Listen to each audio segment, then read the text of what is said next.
ये जो मीनाकारी है ना, this is the rare identity of this fabric, Ashavali. I would like to say that we should prefer the Indian fabric, whether it is Ashavali और something else. This is the real woven pichhwai, जो शायद ही अब देखने को मिले, तो किसी म्यूजियम में तो मुझे मिली नहीं woven Pichwai. So this is like rare textile. सोच रहे होंगे कि ये शेफ को क्या इतना इंटरेस्ट आ रहा है, इन्होंने ना मेरे को बनवा के देनी आजकल. मुद्दे की बात ये है. तो जब पारेश भाई के रियल ब्रदर की शादी हुई तो they make the whole fabric in their home. उनको बाहर से कुछ कपड़ा नहीं खरीदना पड़ा. एक लेंथ वाइज, एक विड्थ वाइज. ताना बाना तो है ही. अच्छा, इसके बारे में छोटे मोटे कोई और 2-3 बातें जो आपको लगता है कि आशावली मतलब ये.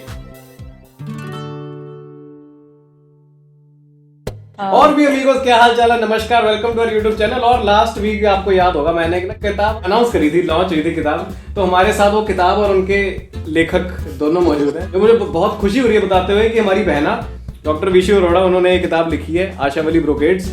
तो आज हम, जो मैंने आपको कहा था ना कि नेक्स्ट टॉक जो होगी वो थोड़ी सी इनके साथ, ऑथर के साथ करेंगे. तो आज हम जानेंगे कि भाई आशावली ब्रोकेड्स का मतलब क्या है, ये क्यों किताब लिख डाली. डायरेक्ट हम पूछते हैं अपने ऑथर साहब से. हाँ जी, दसो क्या लिखी है दिस बुक आशावली ब्रोकेड्स. तो आशावल बेसिकली एक जगह का नाम है जो कि अहमदाबाद का ओल्ड नेम है. तो अहमदाबाद जब बहुत सदियों पहले जब एक छोटा सा टाउन होता था, तो तब उसको बोलते थे आशावल. तो वहाँ पर ये कपड़ा बनता था. And it is around, it is said कि 1st सेंचुरी AD से ये कपड़ा बन रहा है गुजरात में. ऑलराइट. तो जो कि आशावल में बनता था, इसलिए उसको आशावली बोलने लग गए. तो ब्रोकेड क्यों है? क्योंकि ये ब्रोकेड वो फैब्रिक होता है जिसमें वॉप एंड वेफ्ट तो है ही हर कपड़े में, एक लेंथ वाइज, एक विड्थ वाइज. ताना बाना तो है ही. लेकिन साथ में एक एक्स्ट्रा यान आ जाता है, which is in this case it is zari, लेकिन वो सिल्क भी हो सकती है. कई ब्रोकेड्स हैं इंडिया में जो सिल्क एक्स्ट्रा यान में बनते हैं. So this is why it is Ashavali brocades. Very nice. क्योंकि Ashavali is the fabric and brocade मतलब क्योंकि उसमें सिल्क के साथ साथ सिल्वर या गोल्ड जरी एक्स्ट्रा यूज होती थी पुराने जमाने में. So this is why it is Ashavali brocades. This book documents the story of the weavers family. Soma भाई ने एक लूम से पहले शुरू किया, फिर उन्होंने 5 लूम्स ली. फिर उसके बाद विष्णु भाई उनके बेटे हैं, उन्होंने उनके साथ कैसे एक्सपैंड किया. फिर विष्णु भाई के भी अब बेटे जो हैं पारेश भाई, सो ही हैज़ ऑल्सो ज्वाइंड, और उन्होंने नेचुरल डाइंग वापस से शुरू करी है. एंड इसको एक ब्रांड आइडेंटिटी दे दिया है रॉयल ब्रोकेड्स के नाम से. And then he is on social media also, क्योंकि आजकल की जनरेशन सब वहीं पर है. हम भी वहीं जा रहे हैं. So they are working hard to sustain the textile. पहले जो ओरिजिनल ऑथेंटिक जो हाथ से वीविंग होती थी, पिट लूम्स बनाते थे, मतलब मिट्टी का खड्डा खोद के उस पे वीवर्स बैठते हैं एंड दे वीव. और तो इस बुक में सारी ये स्टोरीज जो हैं वो ये सारी, हाँ, फोटो डॉक्यूमेंट्स भी हैं, फोटोग्राफी भी इसमें है कि पिट लूम्स कैसी दिखती हैं. So even if a non textile person will read this book, they will understand कि जरी कैसे बनती है और हैंडलूम्स पे काम कैसे होता है, क्या प्रोसीजर है, यान की प्रोसेसिंग कैसे होती है. और ये सब हाथ का काम है. Everything is done manually. Zari भी हाथ से बनती है. और ऑफ कोर्स उनके पास कुछ मशीन्स हैं धागा पतला करने के लिए, but it is done manually. ऐसा कुछ ऑटोमेटेड सिस्टम नहीं है.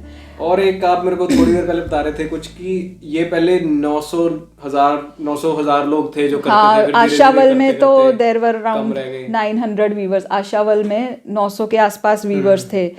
फिर वो कम, वहाँ पर काफ़ी सारी चीज़ें होती हैं. जैसे पहले बोला जाता है कि वहाँ पर कोई आग लग गई थी बहुत अराउंड 12-13 सेंचुरी, तो उसकी वजह से वीवर्स को माइग्रेट होना पड़ा. उस टाइम पे ज़्यादातर रॉयल लोगों के लिए बनता था. तो मुगल्स ने बहुत सारे रॉयल वर्कशॉप्स इंडिया के अलग अलग पार्ट्स में सेट किए हुए थे, तो वहाँ पे वीवर्स वीव करते थे. तो यहाँ पर भी देयर वर वर्कशॉप्स. तो वहाँ पे वीविंग होती थी. एंड उनके जो कैमल्स और एलिफेंट्स के ऊपर जो कपड़ा डालते हैं वो इसका बना होता था. तो मेजर क्लाइंट वो थे, मेजर कस्टमर्स वो थे. फिर जब किंगडम ही नहीं रही और तो वो सारे फैब्रिक्स तो अब नहीं, वो सारे प्रोडक्ट्स तो अब नहीं बनते। तो अब साड़ीज़ बनती हैं, दुपट्टाज हैं, स्टोल्स हैं, क्योंकि आज की जनरेशन को वो सब चाहिए। ब्याह का पूरा सामान और आशा वली च मिल जाएगा। हाँ, और मेंस के लिए दे मेक उनके शेरवानीज और अचकन्स के कपड़े एंड ये सारी जैकेट्स। तो जब पारेश भाई के रियल ब्रदर की शादी हुई तो they make the whole fabric in their home. उनको बाहर से कुछ कपड़ा नहीं खरीदना पड़ा। आप सोच रहे होंगे कि ये शेफ को क्या इतना इंटरेस्ट आ रहा है, इन्होंने ना मेरे को बनवा के देनी अचकन। मुद्दे की बात ये है, तो मैं अपनी शेरवानी ते अचकन दी लालच दे विच ये कर रहे हैं काम। तो चलो आशा वली बारे गल कीती जावे। तो ये थी कहानी। अच्छा, इसके बारे में छोटे मोटे कोई और 2-3 बातें जो आपको लगता है कि यार आशा वली मतलब ये। तो जिसको भी टेक्सटाइल्स में इंटरेस्ट है, स्टूडेंट्स स्पेशली हमारे जो स्टूडेंट्स हैं, मैंने तो स्टूडेंट्स को ही ध्यान में रख के लिखा है in a very easy to understand language. और कोशिश की है कि उनको सारा प्रोसेस समझ आ जाए कि अगर वो वहाँ आर्टिजन के पास नहीं जा सकते जो, तो हमारे गुजरात के बच्चों को तो हम ले जाते थे। मैं देखा है, ਅਸੀਂ ਗਏ ਆ ਉੱਥੇ, ਅਸੀਂ ਲੂम्स ਤੇ ਕੰਮ ਹੁੰਦਾ ਦੇਖਿਆ ਹੈ। ਜ਼ਰੀ ਜਦੋਂ ਉਹ ਟੈਕਸਟਾਈਲ ਦੇ ਵਿੱਚ ਵੀਵ ਕਰ ਰਹੇ ਹੁੰਦੇ ਨੇ, ਜੋ ਜ਼ਰੀ ਉਹ ਦੇਖੀ ਹੈ ਆਪਣੇ ਅੱਖੀਂ ਤੇ ਬਹੁਤ ਹੀ ਇੰਟਰਸਟਿੰਗ। ਵੈਸੇ ਜੇ ਕੋਈ अगर गुजरात वाला बंदा देख रहा है ना तो you should actually go and see। तो आपको बड़ा इंटरेस्टिंग पता लगेगा कपड़ा बनता क्यों है। कपड़ा तो आप सारे यूज करते हैं, बट फैब्रिक कैसे बनता है जी हमें नहीं पता होता, तो वो चीज़ देखने को मिलती है। पर इंडिया का हर बच्चा तो या फॉरेन इवन हाँ, मतलब it is not practically feasible, तो इसलिए डॉक्यूमेंट किया है so that they will be able to see the photograph and they will get a glimpse कि किस तरह का काम हो रहा है वहाँ पे। चलो, तो ये है ऑब्जेक्टिव इस किताब के बारे में। मुझे खुद 3-4 चीजें अभी नहीं पता लगी हैं। पिछवई पेंटिंग्स होती हैं, तो those who are from Rajasthan, Gujarat, उनको तो बहुत पता है। तो नाथद्वारा में एक टेम्पल है उदयपुर के पास, वहाँ पे जो श्रीनाथ जी हैं उनके पीछे जो टेम्पल में पेंटिंग लगती है दैट इज पिछवई, क्योंकि पीछे लगी तो इसलिए उसको पिछवई बोलते हैं। तो आजकल तो नाथद्वारा में बहुत सारे पेंटर्स हैं जो पिछवई पेंट करते हैं, लेकिन पुराने समय में लाइक बिफोर 10th सेंचुरी या around 7th 8th 10th century pichhwai weave होती थी। So this cover is exclusive क्योंकि ये पिछवई वीव हुई है। तो ये उसी की फ़ोटो है ओरिजिनल। किसी एक आर्ट कलेक्टर हैं अमित भाई अम्बालाल, गुजरात में ना, उनसे मैंने उनके पास एक ये पीस पड़ा हुआ था छोटा सा, which is Indigo died, natural died है ये सारा। और इसमें कृष्णा है, श्रीनाथ जी हैं और गाय, क्योंकि वहाँ पे कल्चर होता है गाय के साथ पूजा करते हैं ना, तो वो है विद ट्रेडिशनल, ये सिंबल है उसके ऊपर हाथ का, तो फ्लोरल मोटिव। तो ये सारा this is the real woven pichhwai, जो शायद ही अब देखने को मिले, तो किसी म्यूजियम में तो मुझे मिली नहीं woven Pichwai. So this is like rare textile.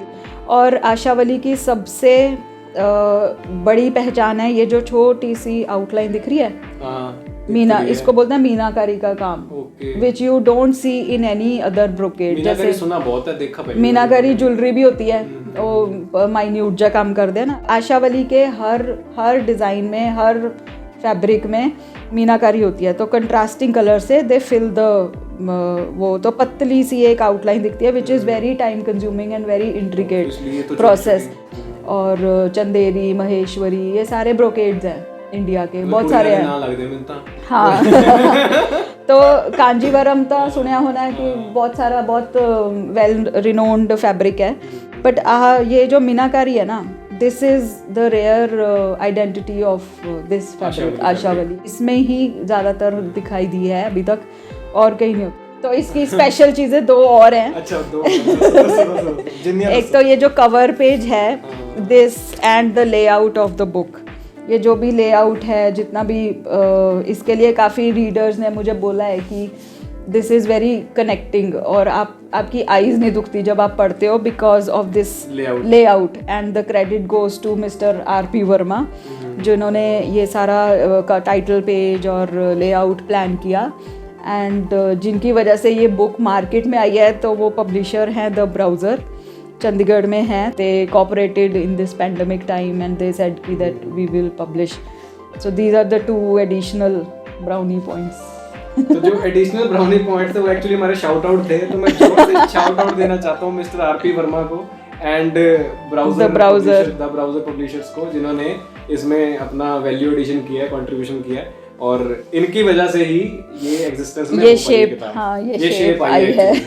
और मैं भी 3-4 लोगों से मुझे भी सुनने मिला है कि यार ये जो पढ़ने में ना बड़ी मजेदार है, क्योंकि ये सिर नहीं दुखा रही है आपका, जो लेआउट है, स्पेसेस है ना, वो बहुत अच्छी हैं, ब्रीदिंग स्पेस है किताब के अंदर। तो जी इसी के साथ हमारा ब्रीफ इंट्रोडक्शन ऑफ आशावली ब्रोकेड्स जो है वो पूरा होता है, और wish you many thanks and many congratulations for the achievement.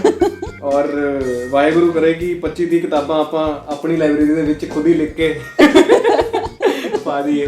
ਹਾਂ, any further remarks to the viewers? I would like to say that we should prefer the Indian fabric, whether it is Ashavali or something else, but go for the Indian fabric क्योंकि weavers, dyers, embroiderers बहुत मेहनत करते हैं, and this goes for their survival, क्योंकि वो हमारी India की identity है, so we should buy Indian fabrics. तो हमारे में दिख रहा होगा इंडियन फैब्रिक। हाँ, चलो जी, हमने भी डाला हुआ है। Thank you for the time. अगर आपको वीडियो अच्छी लगी हो तो लाइक करें, शेयर करें, सब्सक्राइब करें और फटे चक दे बस। वाह।